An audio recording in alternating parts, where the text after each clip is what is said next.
Let me give you Russiagate in 90 seconds. Okay.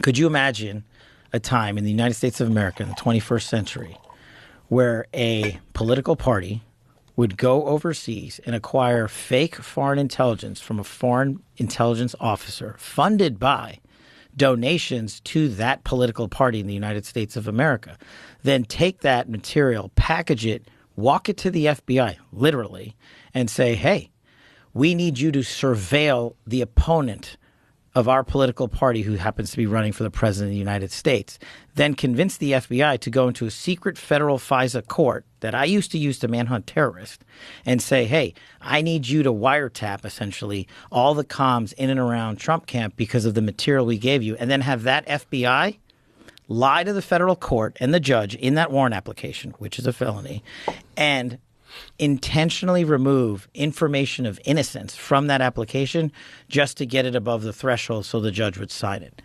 That's Russiagate. That's what they did. And you remember the years and years of reporting surrounding Russiagate. The FBI would never lie. They would never do that. The leadership there is above reproach. James Comey, Andy McCabe, Peter Strzok. The list goes on. We caught him red-handed. We caught him. You've seen the text messages. You've seen the documentation. You've seen the reports. But when I did that, when I exposed that initially as a staffer on the Hill, Adam Schiff comes out and has his cronies leak to the world that I am acting as a genocidal dictator. There was actually an article that called me genocidal. Hang on, it gets better. Dictator. Yeah, no, it gets better. How do you get to be a dictator? I don't know. Genocidal one, let alone, right? Like, you know, it's a twofer. His words don't even mean anything anymore. No, he literally. There's an article out there that they called me Torquemada, the guy from the Spanish Inquisition. Jesus Christ! And I was a staffer, so the rule was you can ding elected representatives all you want in the media. You don't touch staffers. They didn't care because they knew what I had unearthed was the biggest political criminal scheme ever perpetrated by portions of the FBI leadership and other people in the intelligence community. So coordination with the media. In coordination. And who could have investigated it. But hang on, that's the kicker. So what people don't know about Russiagate that weren't paying attention was that warrant that initially kicked off the FISA surveillance on the Trump campaign writ large was substantiated by FBI leaks to the media. Two of the articles cited in that warrant from, I think, Mother Jones and Yahoo News were leaks of information from the same leadership at the FBI, Peter Strzok, Andy McCabe, James Comey and company. And then they, in the application, would be like, hey, it's not just us saying that Trump's a Russian asset, right? Look at this article, Mr. Judge, on the federal FISA court. And they included it in that application. So this was a coordinated conspiracy to take down your political opponent by weaponizing government. And now I say that now in 2025. When I said that in 2017, whatever it was, people were like, you're out of your effing mind. And I was like, look, man, I'm just showing you the facts. I'm not making this up. I'm showing you the application. I'm showing you the documentation. And that's when they came after me. And it hasn't stopped ever since. But the damage they did, the media, and the people that wanted to take out Trump, and I didn't care what you thought about. And remember, back then, I hadn't met Trump, never spoken to him, didn't know him. I took that job at Congress on one condition. I said, whatever we find, we're putting out. I'd been in for 16 years at that point. Democrats, Republicans. I was a national security guy, intel guy. That's what I wanted to do. Chase terrorists, chase bad guys, bring hostages home, and help protect the homeland. And I said, I didn't know if Trump did this. I didn't know if he was colluding with whoever. I didn't know it would turn out like this, that they would actually manufacture and make it up.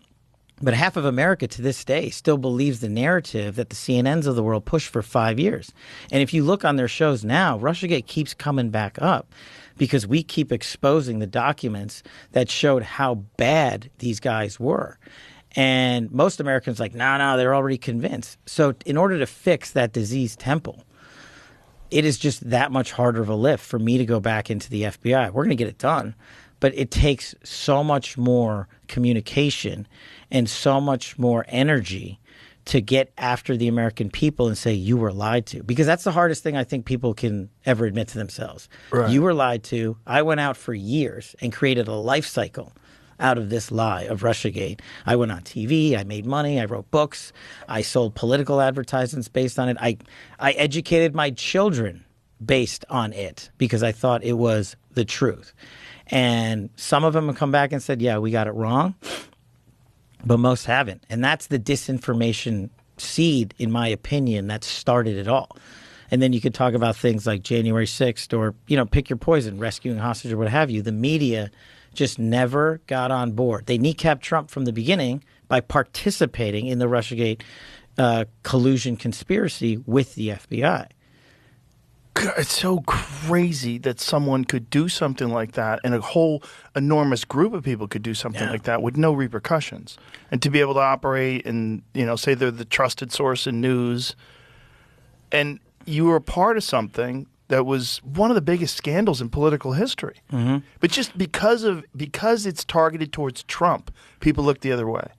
Like if that was targeted towards Obama, could you imagine how psychotic the response would be? People would be up in arms and furious.